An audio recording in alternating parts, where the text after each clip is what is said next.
সূর্যকুণ্ড জামে মসজিদটি ২০০০ সালে ৭% জমির উপর প্রতিষ্ঠিত হয়। প্রতিষ্ঠার পর থেকে নিয়মিত প্রতিদিন ২০ থেকে ২৫ জন মুসল্লি ৫ ওয়াক্ত নামাজ আদায় করেন এই মসজিদে। জুমার নামাজে আসেন ১৫০ থেকে ২০০ জন মুসল্লি। আড়াই দশক যাবৎ অত্র এলাকার ১৫০টি পরিবার এই মসজিদকে কেন্দ্র করে মক্তব, কুরআন, হাদিস তথা ইসলামিক জ্ঞান চর্চা করে আসছে। আজ থেকে ১৭০ বছর আগে এই মসজিদটা গড়ে তোলা। আমাদের যে ওই অজুখানা আছে এবং টয়লেট, এটা একবারে নগণ্য। এটা টয়লেট এবং অজুখানা হলে আমাদের আরও ভালো হতো।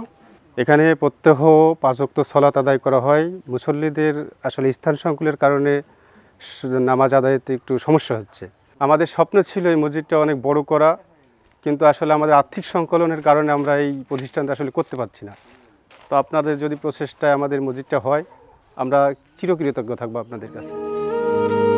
বয়সের ভারে মসজিদটির দেহের আস্তর ধসে যাচ্ছে, ভেঙে যাচ্ছে কাঠের ফ্রেম, ছিদ্র হয়ে গেছে টিনের চাল।